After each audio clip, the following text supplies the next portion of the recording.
enen jima ena pobba kelle ena jaada e amen nder jime ɗe ha tengte jimol jahowo ɓe gettol kolliti kam tigi riɓe no mbawirumi jime ɗe ko noon ɓe mbawiri ɗum ɗum noon mbawmi tan ko wiide ko Allah jarama ɓe jarama min mbeɗa wiyaɓe ko minene mabɓe so Allah jaaɓi ha ɗo wawi haadde kala ko ɓe ɓami e batte développement ɗo tawno hunde nde fof hucci koye développement woni ɓamtare minene mabɓe gondi ayda ça va bien nagaɗe li nga lekk yëpp maa ngi ko togg. ah safna dey Inch'Allah, Inch'Allah. Merci beaucoup. Koye saare Bammal weli min beltima dal kadi fulɓe fof beltima par ce que Bammal ko neɗɗo mawɗo e nder fuutankagal so Bammal ari fiji min mbaata tan ko weltade kala ɗo ɓiɓɓe fulɓe gon noon beltima hay ko wona ɓiɓɓe fulɓe beltima saka ɓiɓɓe fulɓe vraiment min beltima ko jamma belɗo ko min beltima Maysir ko neɗɗo moƴƴo aussi kanko e Bammal ɓe ɓoydi donc ko neɗɗo moƴƴo dal min ko gandu momi ɓoyani wawi tous les ministres dans les réunions koɓe moƴƴuɓe way koɓe moƴƴuɓe koɓe yimɓe vraiment ɓe moƴƴi par ce que koɓe ministre ji dans les réunions kamɓe Bammal gondi jamma ñalawma suba kay kikiɗi kadi moɓe gandi ɗo fof aɓe jagga ɗum ha tiiɗo dal donc koɓe moƴƴuɓe dal way ɗum noon bandiraɓe wonɓe duunde Baba Adama nde wonɓe aduna fof funnague hirnague rewo e worgo ko addi fof ko welamma hande wonde ɗo e leydi France taw koye wuuro wiyetego Miro e ɓe mbi sikki ala mo yi guiɗo mum fof welto sikki ala kadi mo yi seydi mum fof kadi hamdino kadi ko wuuro ganduɗa ngo min e Bammal guila dande leñol wonani taw dande leñol min dewi ɗoytani e nden amin goni cuuhago amin jillo aduna Allah damin e France kono ɗo e Miro min ɓurno jooɗade galle Hammadi Loom e Fanno Isago Loom ko ɗum ɓenni ko kadi min goni wuuro ngo ko teddugal min dañi ɗo min jaɓɓira ko teddugal min dusira ko teddugal hande noon so Allah waɗi kadi ha dande leñol ruttinoma waɗi formé orchestre muɗum aɗi ɗo hakkude Baba Maal e Mansour Seck ɗum Allah waɗi koko hani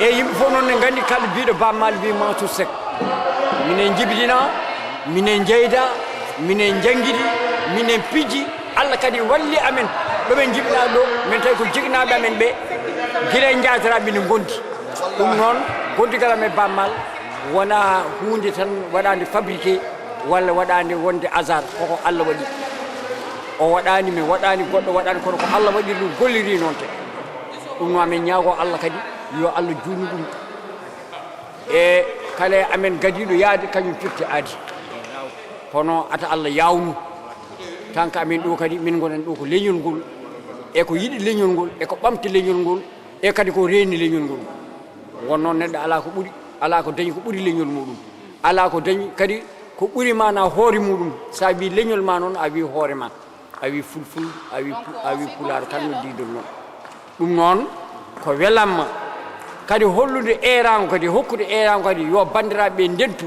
yo gon neɗɗo goto gonen haɓɓere wotere kaɓaɗen ko poɗɗen haɓanade ko dañen ko poɗɗen dañde foddeji meɗen jalta guila wiyan tan culture eɗen mbaɗa ɗo hen ko mbawɗen kono eɗen jogui aadaji kadi goɗɗi ɗi ganduɗa kadi en mbawi yaltinde kadi fayidagal pulaar fayidagal pulago kala ɗo wawi wonde duude Baba Adama nde eɗen gandi guila tawa tawi pulago meeɗa yaru caggal pulago meeɗa jasnede ɗum noon enen hannde ɓe Allah hokki ɓe gurdam dare teppe meɗen haɓanade leñol meɗen eten dasde leñol men eten nusɗin kadi leñol meɗen kala ko Allah wawni men e doole men e gande meɗen e miijoji meɗen ndenten enen foof wonno sa wi gandal ko pulaar sa wi kadi mana jangdi ko pulaar sa wi neɗɗago ko pulaar sa wi ñamtogal ko pulaar sa wi kadi jikku joɗɗo e belɗo yeeɓede e gonɗo e neɗɗo kadi pulago ɗum noon ala fof mana ko gueɗal ngal Allah hokkade pulago ha timmi ɗum noon enen tinnoɗen e koye men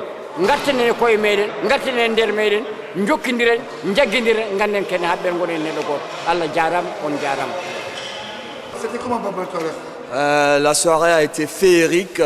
Nous avons passé une très bonne soirée. Baba Maal a très bien assuré la soirée et nous sommes très contents. Non, soirée bi vraiment soirée bu neex la parce que Baba moom ku ko xam-xam ne ni moom artiste bu mag la te it wax dëgg yàlla day jox mbir yi ba da koy day yëngal public bi tey nag vraiment waa Miro ñoo aye woon vraiment soirée bi moom neex na trop ndax tam gars yi ñëw nañu Baba vraiment animé na salle bi vraiment fàttaliku nañu daal Sénégal dëgg daal te yëf yi daal neex na waaw neex na trop waaw. waaw man lu ma si yokk rek mooy message yi Baaba Maal jàllale tey donc ay message de solidarité message d'amitié donc boole na si ñëpp aussi boole na si coopération franco-sénégalaise donc yaakaar naa ne tey message lu ñu doon séntu si soirée bi daal wax dëgg yàlla yaakaar naa ne réussite la et puis lu ñu si doon seeti yëpp voilà gis nañ ko en fait quoi donc kooku ñoo ngi si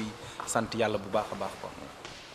De toute façon, pour Baaba Maal, vous savez, c'est l'ambassadeur de l'UNESCO. Mais en fait, nous, on dit que c'est l'ambassadeur de la paix. Aujourd'hui, Baaba Maal est venu rendre visite à la diaspora sénégalaise. Et cette diaspora était vraiment présente.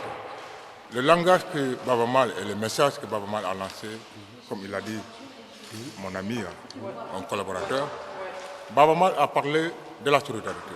En fait, le racisme, la base du racisme, c'est la solidarité. Baaba Maal a parlé de la paix, parce que c'est l'ambassadeur de la paix. Mais aussi Baaba Maal a parlé de l'échange, du partage. C'est tout à fait normal que la communauté sénégalaise vienne vraiment répondre à ce concert organisé par le racisme. Baaba Maal, c'est tout à fait normal, il mérite plus que ça. Mais aussi Baaba Maal, parce que c'est tout simplement l'ambassadeur de la paix. Et on était vraiment, avec la ville de Miro, très heureux de recevoir le grand artiste de l'UNESCO, son Excellence Baaba Maal, ambassadeur de la paix. Voilà. Merci. Mais franchement, la soirée s'est bien passée, il y avait l'ambiance, il a amené l'ambiance. Baaba Maal, c'est un grand artiste qui est connu dans tout le monde entier. Donc c'est quelqu'un qui est bien, vraiment, toute la population de Miro était contente. Bon voilà quoi, moi je dis un grand merci aux organisateurs, aux bénévoles, le président du RACIV et ses membres. Voilà, donc nous tous on était contents. Vraiment un grand merci à tout le monde. Un grand concert avec un grand artiste dans une grande ville. Donc c'était le RACIV qui avait organisé ça. C'était la joie, la fête. Vraiment on est content. On espère qu'il y aura d'autres concerts qui vont suivre la prochaine année ou dans... Voilà. Donc vraiment, je dis bravo à Baaba Maal, bravo au RACIV. C'était comment Baaba Maal ce soir? C'était un très grand concert, c'est un très grand artiste. Et moi j'étais honorée de présenter un homme si sage qui porte la parole de paix, d'amour, de partage, de solidarité à travers le monde, qui au-delà de la musique a un combat qu'on devrait tous mener pour tous se rapprocher. Et ce qui passe dans sa voix, c'est vraiment magique. Ça a été vraiment un agenda très chargé par rapport au village du RACIV, par rapport à la conférence de Versailles.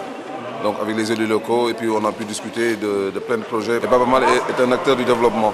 Donc il défend vraiment tout ce qui est activité humanitaire et puis bon, il participe vraiment à l'amélioration donc par exemple des objectifs du millénaire pour le développement. Vraiment ça a été un plaisir donc de recevoir cette année aussi Baaba Maal ici au Miro avec le RACIV.